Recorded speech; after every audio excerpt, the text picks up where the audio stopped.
Thank you, Mr. Chair. Mr. Turner, Mr. Delano. Ms. McCollum, I can't hear you. Could you speak more into the mic? Mr. Turner, I have it on, sir. Can you hear now? Can you hear now? Yeah. Thank you. Mr. Turner, Mr. Delano, AIG didn't suddenly collapse and need to be bailed out on September 18th. Yeah. AIG's financial situation had been growing increasingly dire with each passing quarter, but AIG's executives kept telling shareholders that their finances were in great shape. And in fact, Mr. Chair, I'd like to submit a New York Times article dated September 28th, which enumerates time and time again how these people said AIG was in great shape. In December 2007, for example, Mr. Sullivan told AIG investors, quote, "We believe we have a remarkable business platform with great prospects that represent tremendous value." 2 months later, AIG posted $5.3 billion losses for the quarter. February 2008, Mr. Sullivan said, "Based on our most current analysis, we believe any credit impairment loss realized over time by AGI FP would not be material to AGI's consolidated financial condition."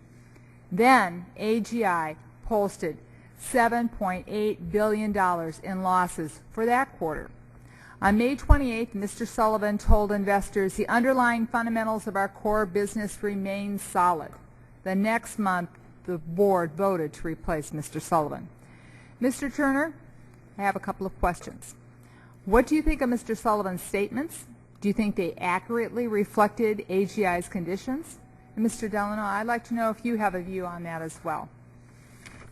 Mr. Turner, in your written statement, you said, and I'm going to quote you, "Trust and confidence in markets and in any company begins and ends with transparency. Transparency that ensures investors can fully understand the assets and rewards of investing in a company. Should be able to trust what the CEO is saying." So if you gentlemen could please elaborate.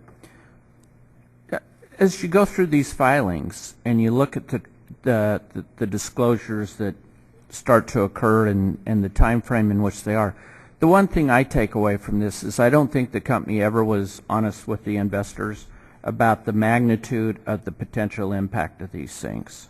And I think that's what is grossly missing here. And then as things start to go bad, they go bad very quickly, and we're finding out about everything, not prospectively, here's what could happen.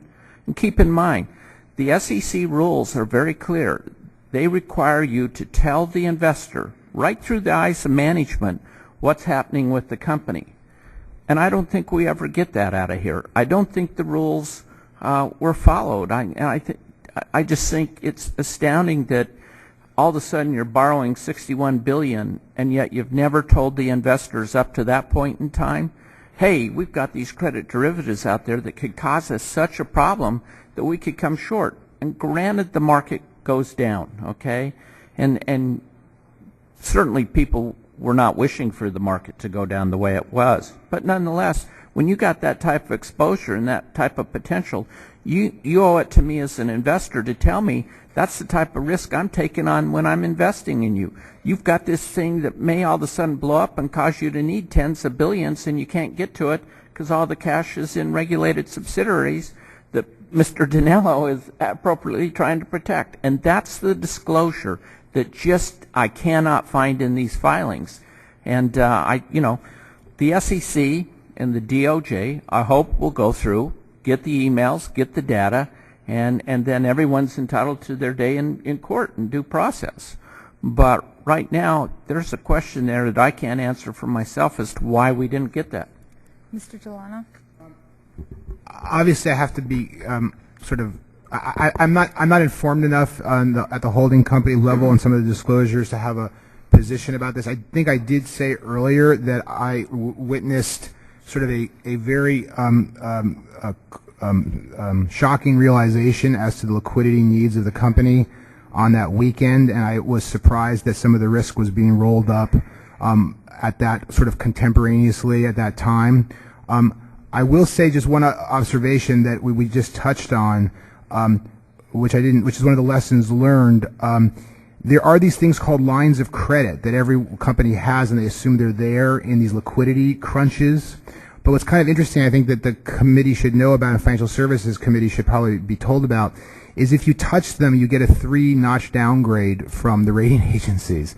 And so they're kind of fictitious in some ways. I don't mean this badly, but people have them, and they convince us that they have this line of credit that will help them through these tough times. But if, God forbid, you need to hit the $15 billion line of credit that these companies have, the consequences are such that you might as well not have them, because you might as well have gone through the downgrade, because you're going to go through it for touching the line of credit. So I think there was sort of, we're all learning together to some extent, and I think that that's one of the lessons that I would just kind of inject in this. Thank you, Mr. Chair, and thank you for the hearing, because I think this is clearly showing people were gambling. They weren't investing with the dollars that these investors had. Thank you, Ms. McCollum. Mr.